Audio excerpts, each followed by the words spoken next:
सबका नाम। क्या होता है? सबका नाम।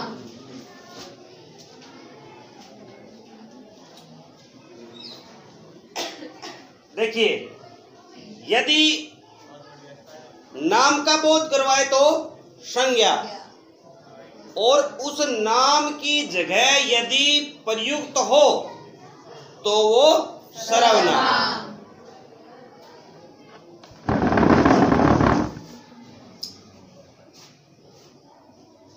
जैसे रमेश पढ़ता है,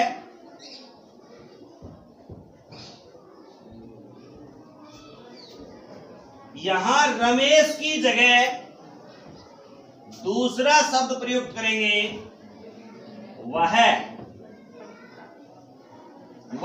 पढ़ता है, तो वह क्या है? सर्वनाम।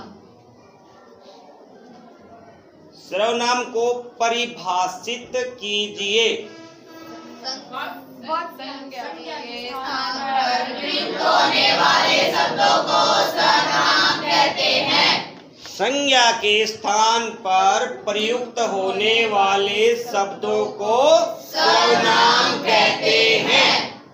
सर्वनाम के भेद: नंबर 1 पुरुषवाचक सर्वनाम, नंबर 2 निजवाचक सर्वनाम, 3 निश्चयवाचक सर्वनाम, 4 अनिश्चयवाचक सर्वनाम, 5 संबंधवाचक सर्वनाम, 6 प्रसन्नवाचक सर्वनाम। शाबाश। फिर से रिपीट करेंगे। नंबर 1 पुरुषवाचक सर्वनाम, 2 निजवाचक सर्वनाम, 3 निश्चयवाचक सर्वनाम, 4 अनिश्चयवाचक सर्वनाम, 5 संबंधवाचक सर्वनाम, 6। प्रसन्नवाचक सर्वनाम। Very good.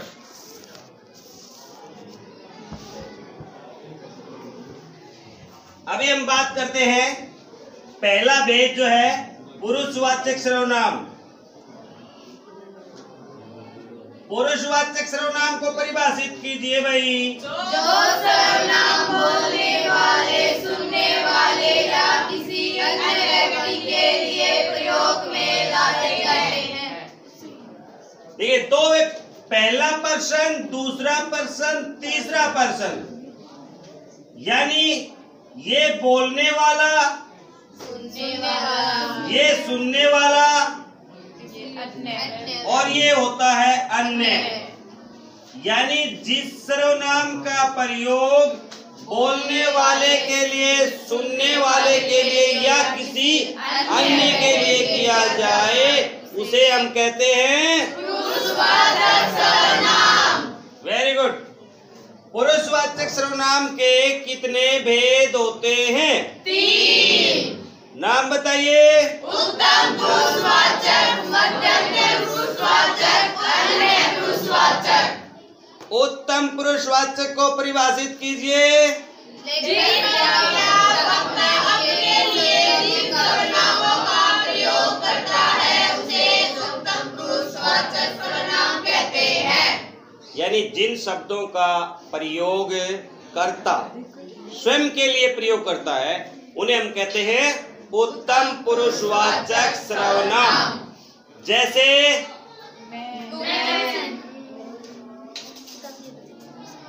मैं, मेरा, मुझे, यानी कि फर्स्ट पर्सन आपने पढ़ा, फर्स्ट पर्सन होता है आई, माई, मी, वी, आवर, अस। आई माने मैं, माई माने मेरा, और मी माने मुझे, वी माने हम, आवर माने हमारा, और एस माने हमें। नेक्स्ट, मध्यम पुरुषवाचक सर्वनाम। शाबाश। सर्वनामों का प्रयोग किया जाए उन्हें मध्यम पुरुषवाचक सर्वनाम कहते हैं। यानी स्वयं के अतिरिक्त, खुद और उसके अतिरिक्त जिन शब्दों का प्रयोग किया जाए उन्हें हमें मध्यम पुरुषवाचक सर्वनाम कहते हैं। जैसे तू, तुम, तुम्हारा। सेकंड पर्सन में हम बोलते हैं यू, योर्स और यू। तो यू का मतलब है योर्स, यू तुम्हें, तुम।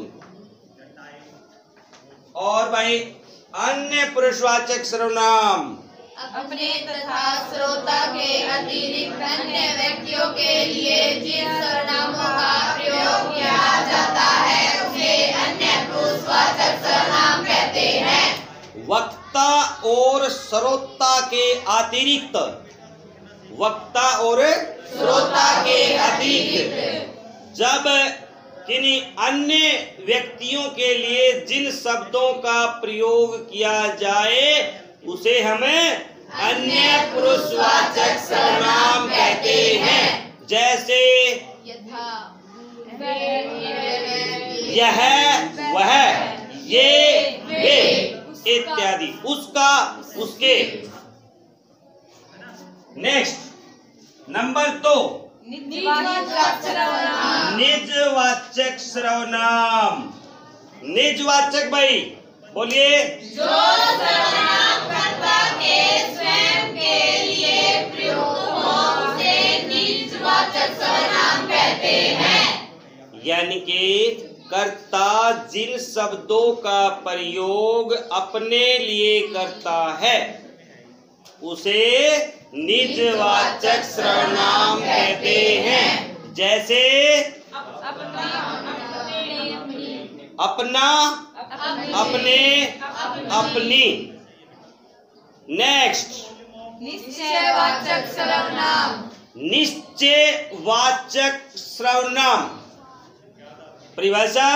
जिन सर्वनामों से किसी समीप या दूर के प्राणी अथवा पदार्थ का निश्चयवाचक संकेत मिलता है उसे निश्चयवाचक सर्वनाम कहते हैं।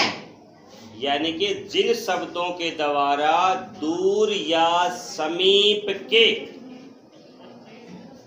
की वस्तु के बारे में, प्राणी के बारे में आपको पता चले उसे हम बोलते हैं निश्चयवाचक सर्वनाम। जैसे यह, ये, वह, वे, इस, इन। यह, ये, वह, वे, इस, उस। यह रमेश है, वह मोहन है, यह घर तुम्हारा है, यह घर पड़ोसी का है। ओके, नेक्स्ट निश्चयवाचक सर्वनाम। जिन शब्दों के द्वारा हमें किसी वस्तु, प्राणी की स्थिति का निश्चित पता ना चले, यानी निश्चित पता ना चले, उसे हम क्या बोलेंगे? अनिश्चित। अनिश्चित। जैसे कुछ, क्या, कोई, कितना, किसी का, वह किसका भाई है, वे कौन आ रहे हैं, इत्यादि। नेक्स्ट जिन संज्ञा शब्दों से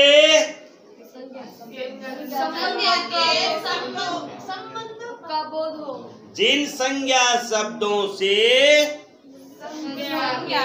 संज्ञा का अन्य शब्दों के साथ संबंध प्रकट होने का बोध होता है उसे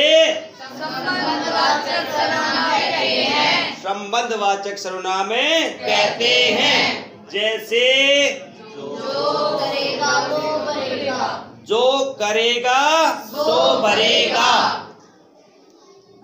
राजा की लड़की, लड़की का राजा से संबंध है। राजा की रानी,